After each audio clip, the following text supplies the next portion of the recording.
Hello everyone, आज इस video में मैं आप सभी को क्लास 12th केमिस्ट्री का चैप्टर नंबर 2 सॉल्यूशन में कोलिगेटिव प्रॉपर्टीज अणुसंख्य गुणधर्म के बारे में बात करने वाला हूं कि कोलिगेटिव प्रॉपर्टीज क्या होती हैं तथा कौन कौन सी कोलिगेटिव प्रॉपर्टी हैं जो आपके पेपर में आ सकती हैं।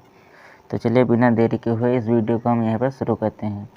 तो यदि हम कोलिगेटिव प्रॉपर्टी की बात करें, जिसे हम हिंदी में अणुसंख्य गुणधर्म कहते हैं, तो इसे की डिफिनेशन होती है कि the properties which depends on the number of the solute particles, मतलब वो गुण जो सॉल्यूट पार्टिकल्स के नंबर पर डिपेंड करते हैं वो कोलिगेटिव प्रॉपर्टीज कहलाती हैं। The properties which depends on the number of solute particles is called colligative properties. The properties which depends on the number of solute particles. तो चलिए इसके आगे देख लेते हैं कि कौन कौन सी कोलिगेटिव प्रॉपर्टीज होती हैं। तो कोलिगेटिव प्रॉपर्टीज की बात करें तो 4 प्रकार की कोलिगेटिव प्रॉपर्टीज होती हैं, जैसे एक हो गया relative lowering in vapour pressure, RLVP जिसे हम कहते हैं relative lowering in vapour pressure. Relative lowering in vapour pressure, PRESSUR, relative lowering in vapour pressure, जिसे हम हिंदी में वाष्प दाब में आपेक्षिक अवनमन भी कहते हैं। वाष्प दाब में आपेक्षिक अवनमन। इसके बाद दूसरी जो प्रॉपर्टी है इसको कहते हैं elevation in boiling point, EBP, elevation in boiling point, elevation in boiling point, elevation in boiling point, जिसे हम हिंदी में कहते हैं क्वथनांक में उन्नयन, क्वथनांक में उन्नयन। इसके बाद तीसरी कोलिगेटिव प्रॉपर्टी है depression in freezing point, DFP, depression in freezing point, जिसे हम हिंदी में हिमांक अवनमन कहते हैं। Depression in freezing point, depression in freezing point, जिसे हम हिंदी में हिमांक अवनमन कहते हैं। हिमांक में अवनमन मतलब जो फ्रीजिंग पॉइंट है उसमें कितनी कमी आ रही है, उसमें कितना डिप्रेशन हो रहा है, उसे डिप्रेशन इन फ्रीजिंग पॉइंट कहते हैं। इसके बाद फोर्थ नंबर है osmotic pressure, OP, osmotic pressure,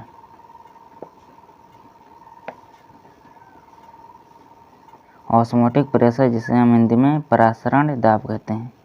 तो ये 4 कोलिगेटिव प्रॉपर्टीज हो गई। Relative lowering in vapour pressure, इसके बाद दूसरी है एलिवेशन इन बॉइलिंग पॉइंट, इसके बाद तीसरी कोलिगेटिव प्रॉपर्टी है डिप्रेशन इन फ्रीजिंग पॉइंट, चौथी कोलिगेटिव प्रॉपर्टी है ऑस्मोटिक प्रेशर। जो ऑस्मोटिक प्रेशर है इसके बारे में मैंने पहले से ही बता दिया है, तो इसके बारे में मैं इस वीडियो में बात नहीं करने वाला हूँ। इस वीडियो में मैं केवल relative lowering in vapour pressure के बारे में बात करूँगा, और जो elevation in boiling point and depression in freezing point है इसके बारे में किसी और वीडियो में बात करने वाला हूँ। तो चलिए जान लेते हैं कि relative lowering in vapour pressure, वाष्प दाब में आपेक्षिक अवनमन क्या होता है। तो यदि हम सभी relative lowering in vapour pressure की बात करें, वाष्प दाब में आपेक्षिक अवनमन की बात करें, तो जब किसी नॉन वोलेटाइल सॉल्यूट को किसी वोलेटाइल सॉल्वेंट में डिजॉल्व किया जाता है, घोला जाता है, तो उसका जो वेपर प्रेशर है डिक्रीज हो जाता है।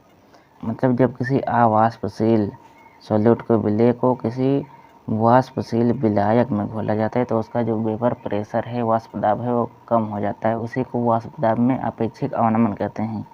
अवनमन का मतलब ही होता है कि कम होना। रिलेटिव लोअरिंग का मतलब होता है कम होना इन वेपर प्रेशर, और रिलेटिव का मतलब होता है कि किसी की रिस्पेक्ट में कम होना। तो जब किसी नॉन वोलेटाइल सॉल्यूट को किसी वोलेटाइल सॉल्वेंट में घोला जाता है तो उसका जो वेपर प्रेशर होता है सॉल्यूशन का, वो डिक्रीज हो जाता है।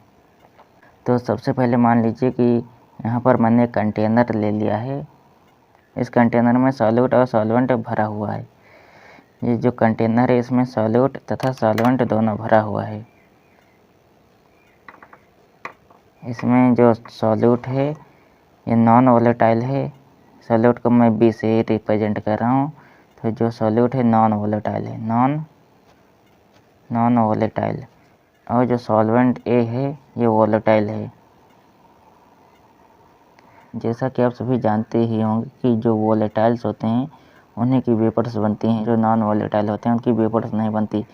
तो यहाँ पर जो सोल्यूट बी है ये नॉन वोलेटाइल है, इसकी वेपर्स नहीं बनेगी। और जो ए सॉल्वेंट है इसकी वेपर बनेगी क्योंकि यह वोलेटाइल है।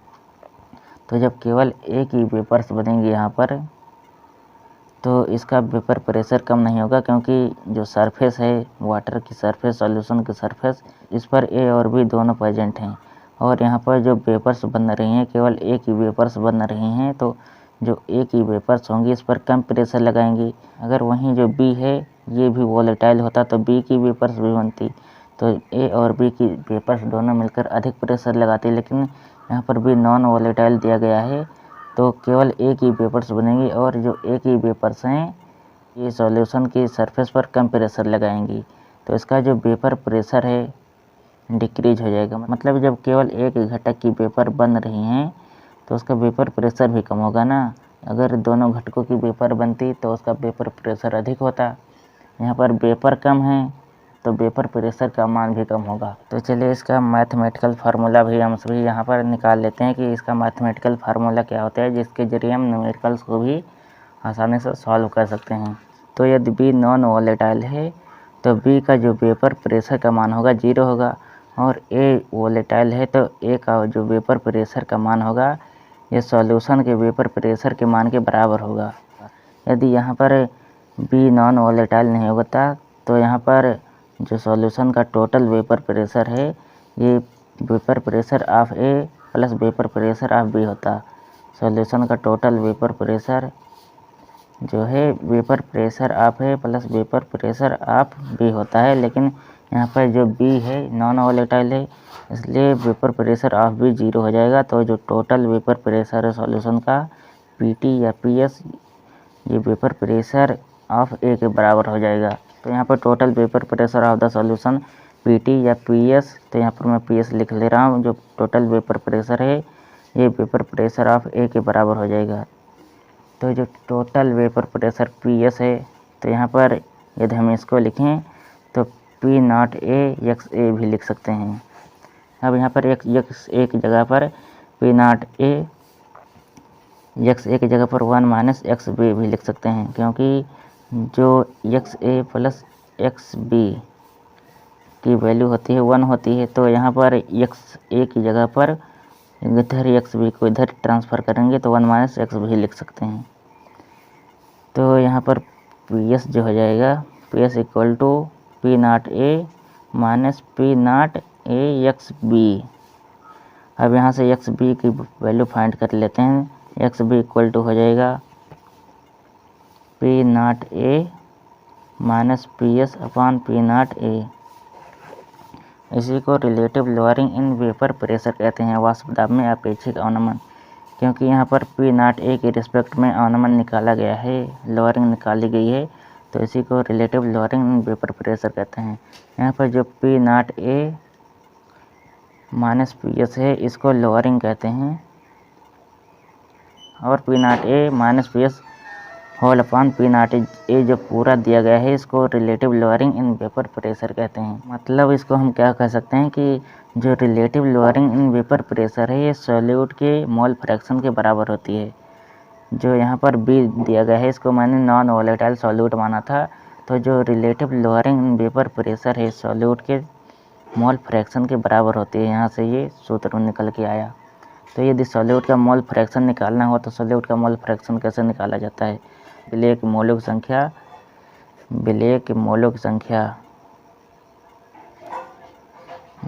संख्या अपान विलेय प्लस विलेय की मोलों की संख्या प्लस विलायक की मोलों की संख्या, विलेय की मोलों की संख्या प्लस विलायक के मोलों की संख्या जो है इसको हम लिख सकते हैं P naught A minus P S whole upon P naught A. मतलब जो सॉल्यूट का जो विलेय का मोल फ्रैक्शन है वो relative lowering in vapour pressure वाष्प दाब में अपेक्षिक अवनमन के बराबर होता है। तो आई होप आप सभी को relative lowering in vapour pressure अच्छे से समझ में आ गया होगा। कि वाष्प दाब में आपेक्षिक अवनमन क्या होता है। तो चलिए इस वीडियो को हम यहाँ समाप्त करते हैं, और यदि आपको यह वीडियो अच्छा लगा हो तो इसे ज़्यादा से ज़्यादा शेयर करें। धन्यवाद।